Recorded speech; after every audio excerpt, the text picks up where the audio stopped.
네, 안녕하세요. 오늘도 출애굽기 성경 공부에 함께 하신 여러분들을 환영합니다. 모두 건강하게 잘 지내실 줄로 믿습니다. 지난주에 이어서 계속해서 32장 공부 오늘 마치려고 하는데요. 32장을 다시 한번 좀 정리해 보면 이제 이스라엘 백성이 광야에서 순조롭게 가나안 땅까지 가는 여정 속에서 하나님께서 시내산에 도착하게 하시고요.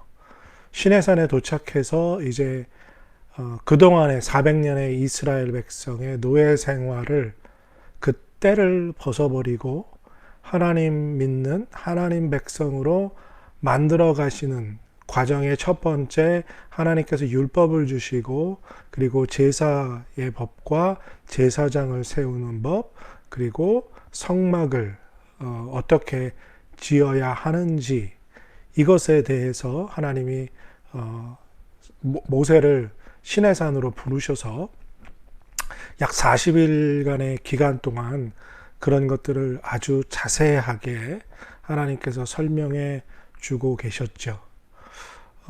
가나안 땅으로 들어가는 길을 첫 걸음부터 시작했던 위대한 지도자 모세. 이스라엘 백성은 그 모세가 40일 동안 시내산에 올라가서 내려오지 않게 되자 점점 두려워졌고 염려가 커졌습니다. 그리고 신을 찾게 되었지요.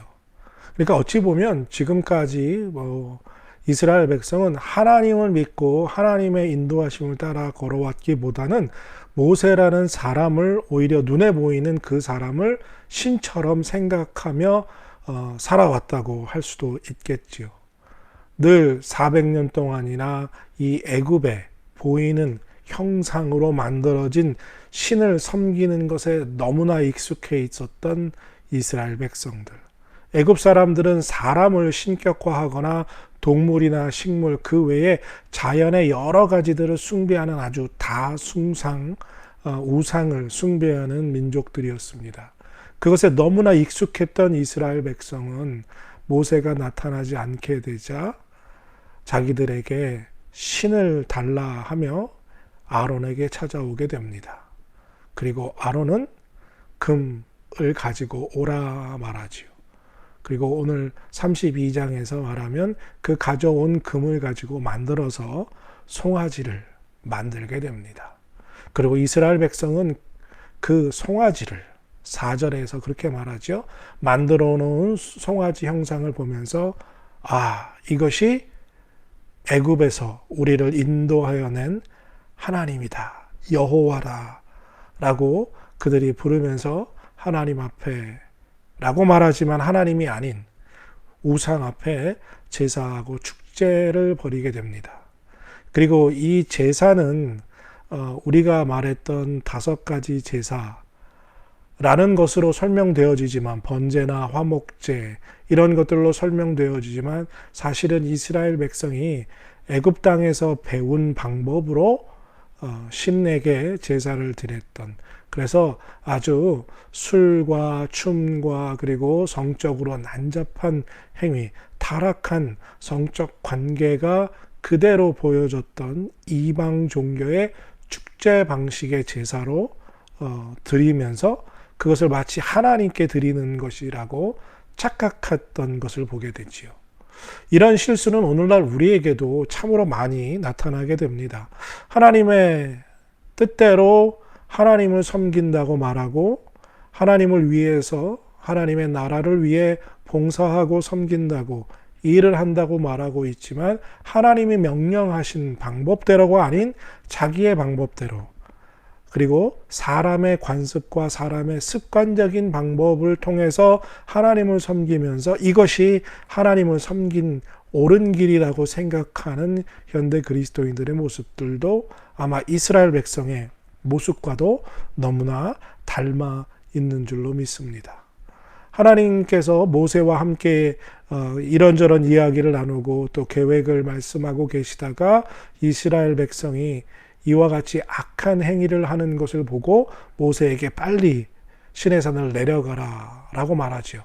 이 백성이 부패했다. 내가 명령한 길로 가지 않고 그들이 나와 약속한 약속을 지키지 않고 애굽에서 하던 그대로 그 신을 섬기고 그 신을 통해 예배하고 기뻐하고 있다. 그러니 어서 가라. 이 백성은 참 목이 뻣뻣하다. 내 말을 너무 안 듣는다 라고 말하시면서 모세에게 하나님이 11절에서부터 13절까지 이렇게 말씀하시죠. 모세가 그의 하나님 여호와께 구하여 이르되 여호와여 어찌하여 그 큰 권능과 강한 손으로 애굽 땅에서 인도하여 내신 주의 백성에게 진노하시나이까.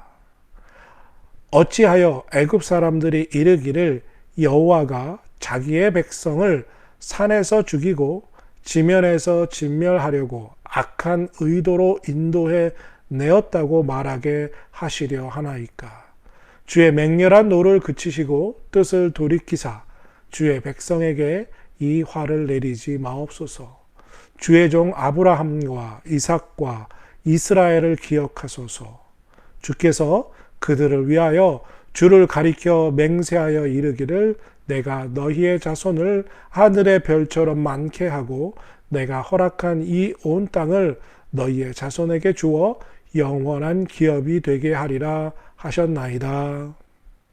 아멘. 이스라엘 백성을 멸하시겠다고 하신 하나님의 말씀에 모세가 놀라운 고백을 하게 되는 거죠. 지난주 여기까지 저희들이 살펴보았었는데요. 이 모세의 기도를 우리가 다시 한번 깊이 생각하고 또 묵상해야 할 필요가 있습니다. 물론 모세는 이스라엘 백성의 지도자였고 하나님의 택함을 받은 인도자였습니다. 그러니까 어떤 면에서 모든 책임을 느꼈다는 거죠. 그렇기 때문에 그가 이스라엘 백성을 위해 하나님 그렇게 하지 마옵소서라고 간절히 기도했던 거죠. 그리고 모세는 하나님의 언약을 근거로 하나님께 호소하게 됩니다. 제가 지난주에도 말씀드렸지만 하나님은 약점이 사실은 부족함이 모자람이 없는 완전하신 하나님인데 우리가 생각하기에 하나님이 약점이 한 곳 있다면 그것은 바로 하나님께서 세우신 약속이라고 말씀드렸습니다. 그러니까 하나님의 아킬레스건이라고 말할 수 있는 건 우리에게 하신 약속이라는 거죠.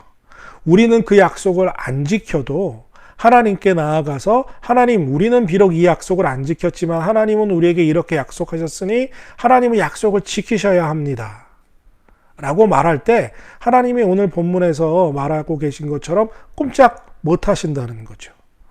이것이 얼마나 큰 은혜이고 또 하나님의 사랑인지 우리가 깨닫게 되기를 바랍니다. 그러니까요, 이스라엘 백성은 하나님과 약속하신 그 약속대로 살지 않았지만 하나님의 약속은 변함이 없기 때문에 하나님은 그 약속을 지키셔야만 했던 거죠. 그러니까 오늘날 참 여러 가지 많은 어려움들이 세상 사람들과 우리에게, 우리 주변에 참 다가옵니다. 참 어렵고 힘든 일이 많지요. 이런 일이 있을 때 우리는 마치 모세와 같은 사람이 되어야 한다는 겁니다. 이 상황과 이 문제들을 하나님 나의 잘못입니다. 나의 부족함입니다. 하나님 이 백성을 하나님이 지켜주시옵소서. 아직도 구원받지 못한 하나님의 사람들이 있지 않습니까? 하나님 이들을 구원할 수 있도록 하나님이 은혜를 베풀어 주시옵소서. 하나님의 약속을 붙잡고 나가면서 하나님께 기도하는, 중보하는 사람이 우리가 되어야 한다는 거죠. 마치 모세처럼 말입니다. 하나님은 아브라함에게 약속하셨고 이삭에게 약속하셨고 야곱, 나중에 이름을 바꾼 이스라엘에게 약속하셨죠. 내 후손이 바다의 모래알같이 하늘의 별과 같이.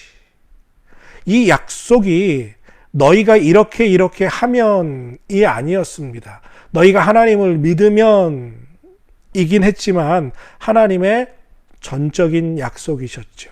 하나님이 맺으신 언약은 영원 불변한 것입니다. 그래서 모세가 그 언약을 근거로 하나님께 나가서 하나님 그렇게 하시면 안 됩니다. 아니 애굽에서 이 백성을 출애굽시켜 놓으시고 이곳에서 다 죽이게 된다면 하나님 놀림감 아닙니까? 이방 사람들이 뭐라고 손가락질 하겠습니까? 라고 모세가 하나님께 간절히 간구하고 기도했던 거죠. 이 기도를 들으시고 이 중보의 기도를 들으시고 하나님이 뜻을 돌이키셨다라고 오늘 보면 14절에서 말합니다.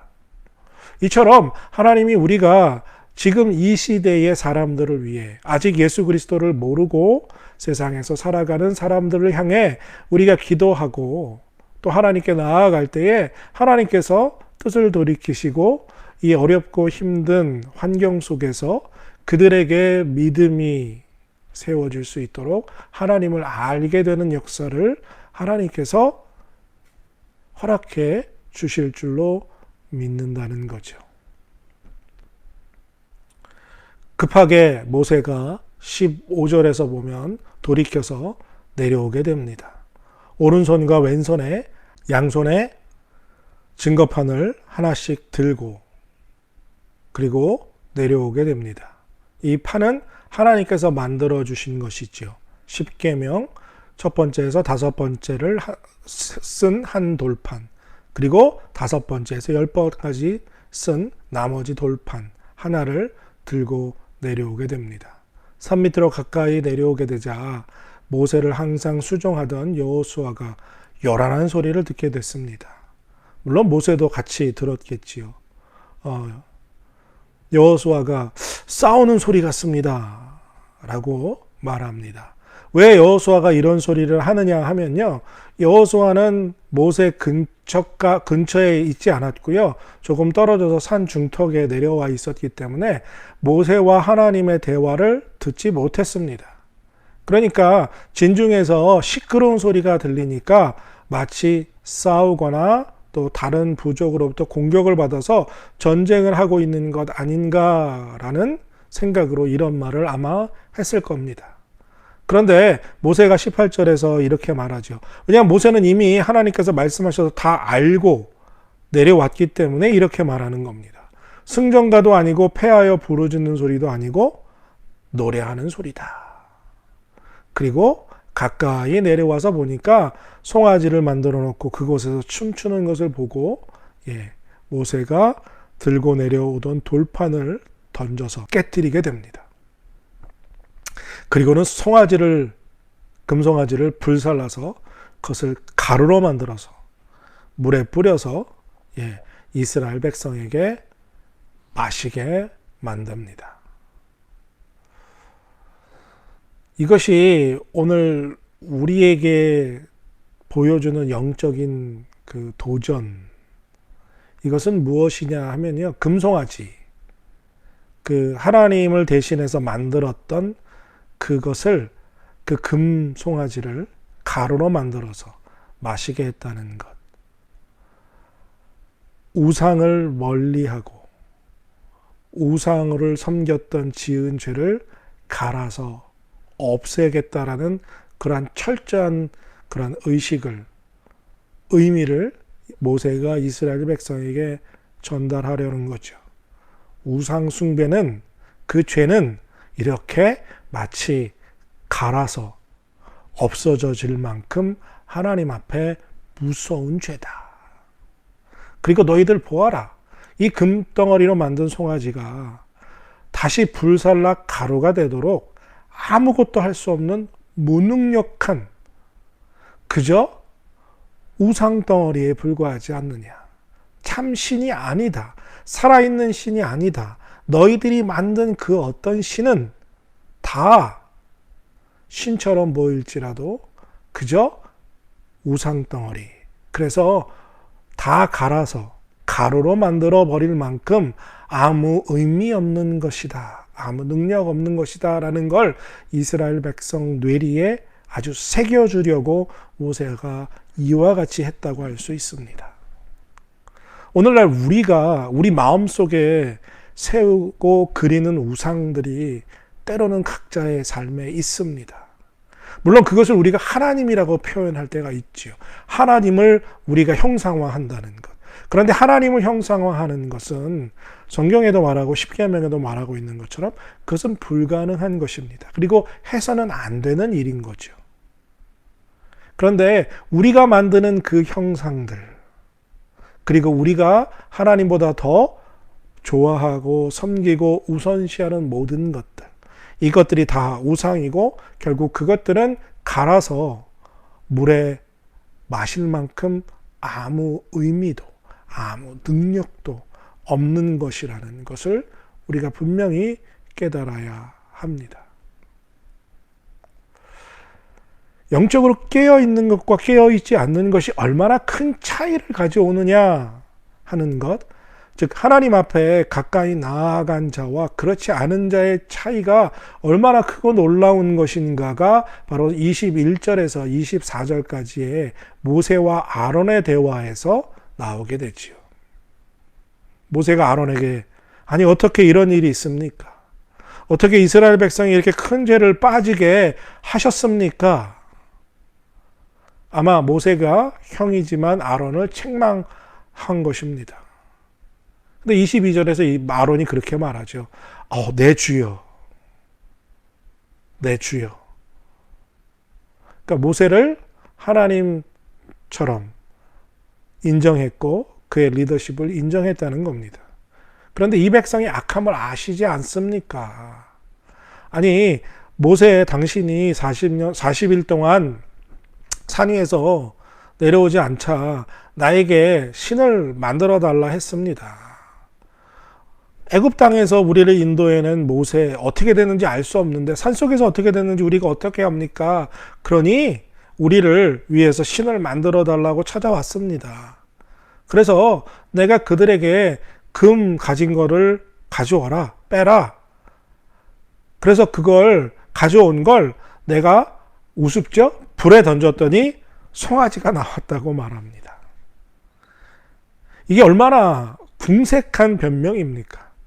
어떻게 금을 가져와서 금을 불에 던졌는데 송아지가 뚝딱 나올 수 있겠습니까?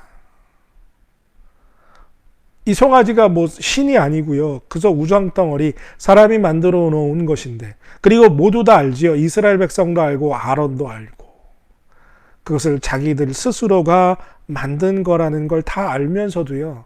이렇게 변명을 합니다.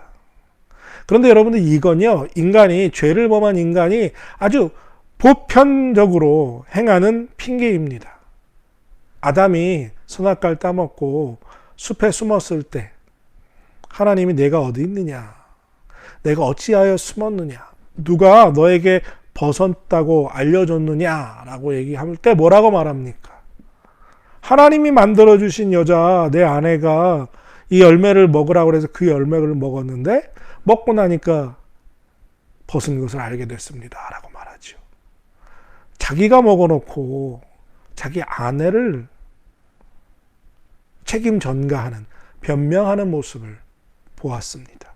그리고 그 모습이 바로 아론이 지금 하고 있는 답과 너무나도 닮아 있죠.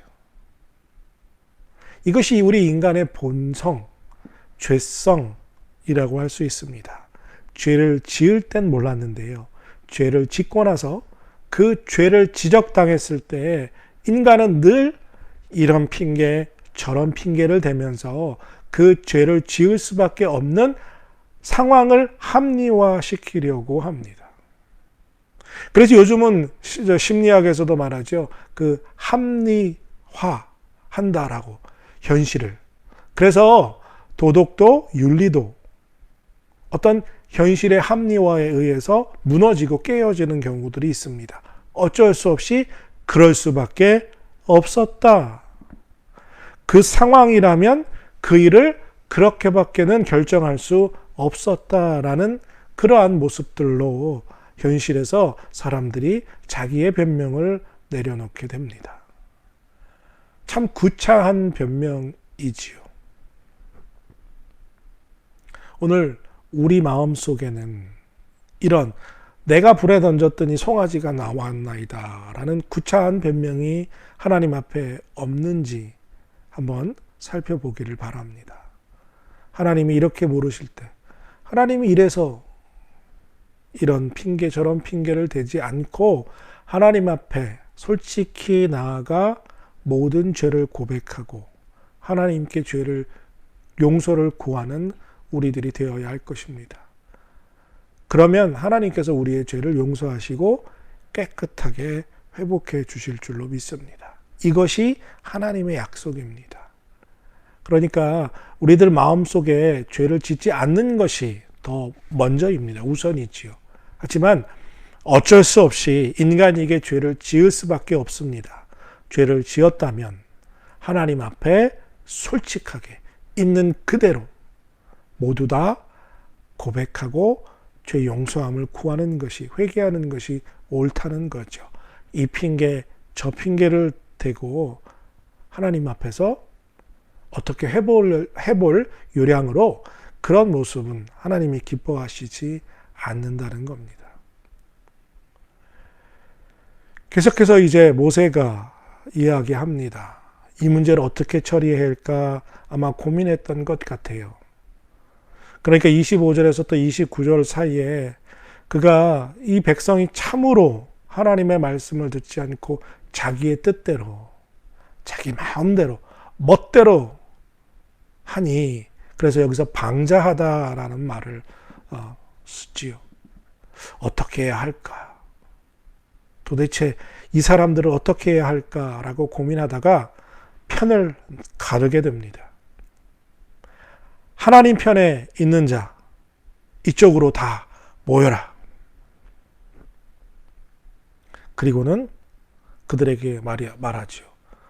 허리에 칼을 차고서 이문에서 저문까지 그 진의 방향을 이야기하는 것 같습니다. 하나님 편에 서지 않은 자들은 죽이라고 명령합니다. 끔찍한 명령이죠. 감사한 건요, 26절의 말씀을 토대로 보면 이스라엘 백성이 다 범죄하고 악을 행하고 우상을 숭배할 때 레위 자손들은 아마 그 일에 참여하지 않았던 것 같습니다. 적극적으로 참여하지 않았고 또 반관했을 수도 있지만요. 어찌됐든 간에 그들이 이스라엘 백성의 악행에 참여하지 않았던 것은 분명한 것 같습니다. 그래서 모세가 말할 때 그들이 이제 3,000명 정도를 이스라엘 백성들 가운데서 죽이게 됩니다. 어찌 보면 끔찍하고요. 어떻게 그런 죄를 저질렀다고 해서 이렇게 형제들을, 친구들을 죽일 수 있느냐라고 말할 수 있습니다. 그건 인간적인 생각입니다. 그러니까 하나님은 죄를 얼마나 미워하시는지, 그리고 하나님의 백성 가운데 죄가 얼마나 위험한지, 그리고 그 죄의 결과가 어떤 것인지를 성경은 계속해서 우리에게 이렇게 보여줍니다. 그러니까 하나님 백성으로 살아가는 것에 책임이, 그 의무가 정말 크고 무겁다는 겁니다. 하나님은 이스라엘 백성 중에 3,000명을 죽게 하는 일을 벌이더라도 그 일이 이스라엘 백성을 정화하고 깨끗게 하는 일이라는 것을 모세를 통해서 일을 이루게 하시고 그것을 우리에게 보여주고 계신 것입니다. 그러니까 3,000명 정도를 죽이고 난 후에 29절에 모세가 뭐라고 말합니까? 각 사람이 자기의 아들과 자기의 형제를 쳤으니 오늘 여호와께 헌신하게 되었느니라.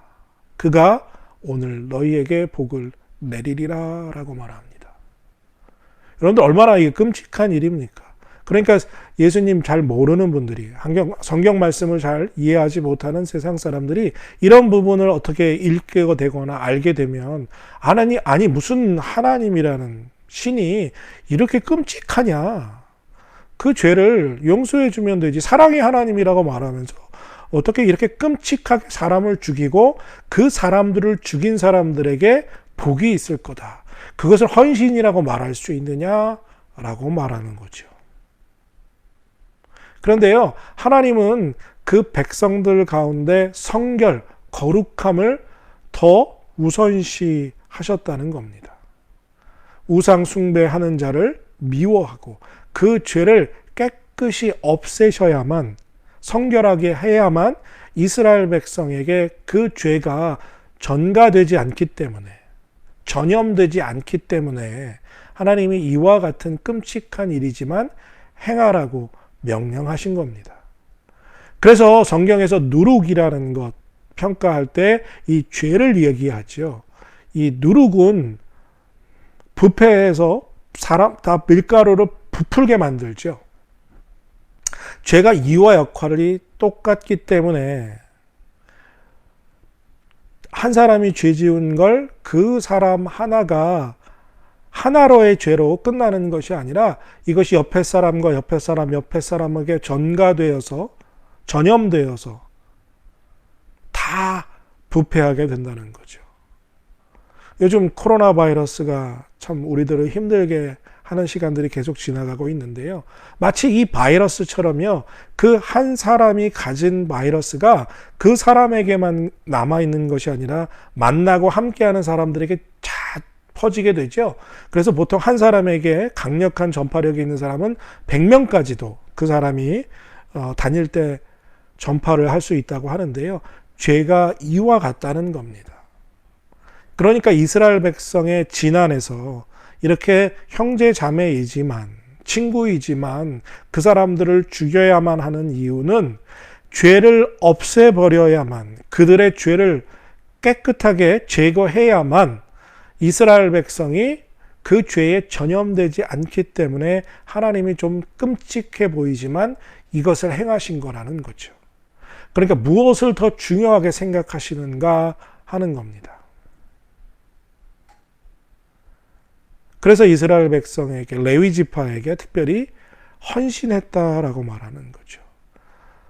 이 일을 하면서 마음이 편했을 사람이 있을까요? 괴로운 일이었을 겁니다.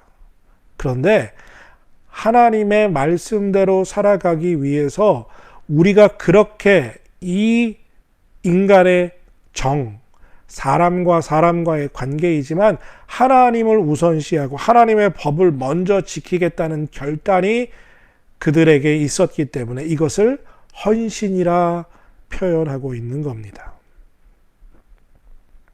오늘 우리가 이 말씀을 좀 생각해 볼 필요가 있습니다. 하나님은 사랑이시지요. 그리고 하나님은 모두 다 사람을 사랑하시고 어떤 죄도 용서하시는 하나님이십니다. 하나님이 그렇게 말씀하셨죠. 동에서 서가 먼 것처럼 내가 너희 죄를 기억하지 않는다. 그리고 누구든지 예수 그리스도의 이름으로 죄 용서를 구하면 죄를 용서해 주시겠다. 라고 하나님이 약속하셨습니다. 그런데요, 하나님이 또한 얼마나 하나님이 이 죄를 미워하시는지 우리가 알아야 합니다. 철저하게 하나님은 죄를 응징하시지요. 그래서 악은 3대, 복은 1000대라고 하나님이 약속해 주셨습니다. 악을 행하는 것, 죄를 행하는 것, 그리고 그것을 회개하지 않는 것, 그리고 특별히 그 죄가 공동체에게 전염되는 일에 있어서는 하나님이 무서울 만큼 하나님의 공의와 의가 드러나게 되고요. 그 앞에 인간은 나약한 모습으로 그 죄의 결과를, 심판을 받아야만 했다는 겁니다. 여러분들 어떻게 생각해 보면요, 구약 성경의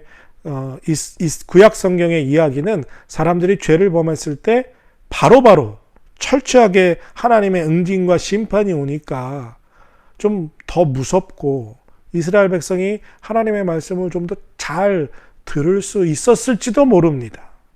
물론 그럼에도 불구하고 그들이 하나님의 말씀을 가벼이 여기고 나중에는 말로만 하나님을 섬기고 행위로만 섬기고 하나님의 말씀을 듣지 않고 또 순종하지 않게 되기는 합니다.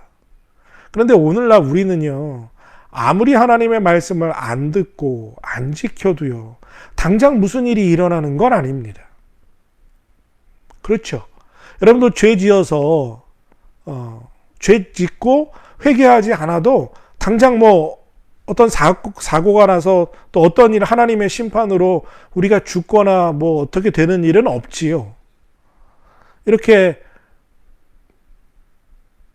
모세가 레위 지파를 통해서 사람들을 죽이거나 또 아간이 하나님의 법궤를 만졌다가 그 자리에서 죽거나 또 광야에서 이스라엘 백성이 범죄해서 땅이 갈라져서 죽거나 또 불뱀에 물려서 죽거나 뭐 이런 일들은 우리 삶 속에서 직접적으로 일어나지 않습니다. 그리고 하나님이 이렇게 말씀하시는 거 너무 잘 알잖아요. 다 용서해 주신다. 무엇이든지 용서해 주신다. 그래서 그런지 오늘날 우리들은 하나님의 말씀보다는 우리의 뜻대로 살려고 하는 것이 훨씬 더 강하지 않은가 싶습니다. 그러니까 하나님의 말씀을 경외함이 떨어진다고 보는 거죠. 하나님의 말씀을 듣지 않으면, 순종하지 않으면 하나님이 심판을 내리시겠다고 말씀하셨고 그 심판의 결과는 결국 죄의 결과는 죽음이라고 말씀하셨음에도 불구하고 우리가 그것에 대한 두려움이 없다는 거예요. 그 말씀이 어떻게 우리 삶에 반드시 일어나게 될 것이다 라는 그러한 경각심이 오늘날 현대교회 성도들에게는 좀 부족하지 않은가 싶습니다. 저도 마찬가지고요. 여러분들 생각해 보십시오. 만약에 정말 그대로 하다가는 이거 순종하지 않으면 죽는다. 그리고 죽게 된다라고 말하면 그걸 지킬 사람이 훨씬 더 많지 않을까요? 그러니까 하나님의 말씀이 살아있고 그 말씀이 우리에게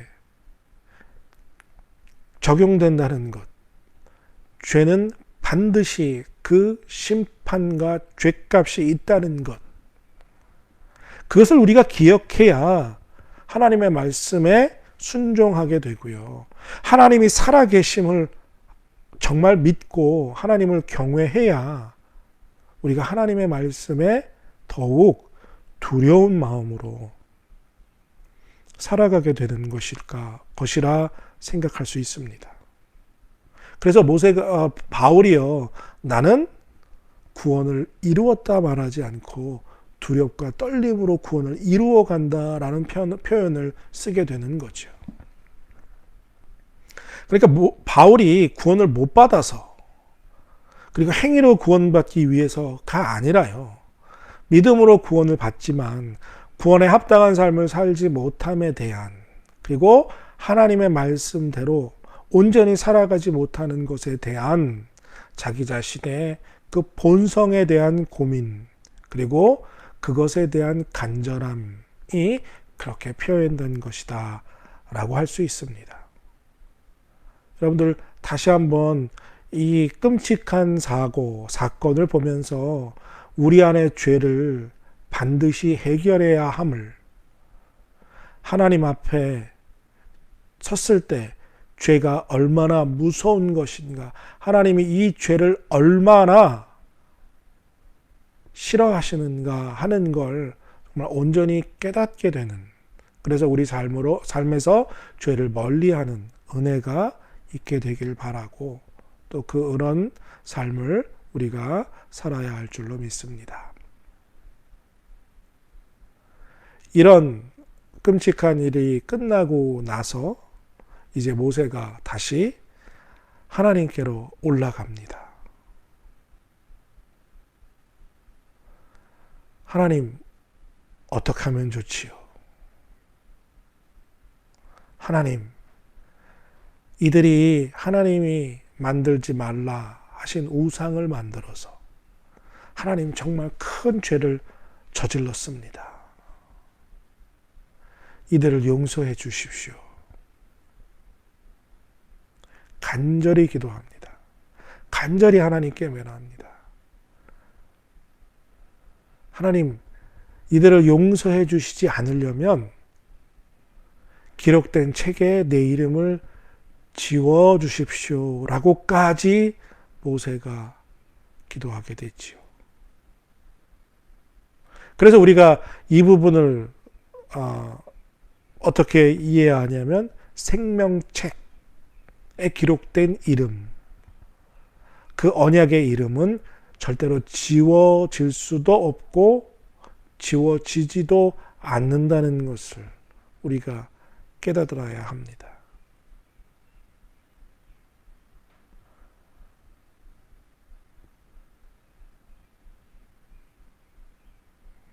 하나님이 이 모세의 기도를 온전히 들으셨다고 할 수 있을까요? 아니면 아니다라고 할까요? 일단 심판은 하지 않으시겠다고 말씀하십니다. 그리고 이스라엘 백성을 과연 함께 가지 않으시겠다라는 말씀인 거죠. 34절에 보면요. 이제 가서 내가 내게 말한 곳으로 백성을 인도하여라. 내 사자가 내 앞서 가리라. 그러나 내가 보응할 날에는 그들의 죄를 보응하리라. 그게 무슨 얘기예요? 하나님의 심판, 하나님의 분노, 그리고 죄를 심판하시는 일을 잠시 미뤄두시겠다.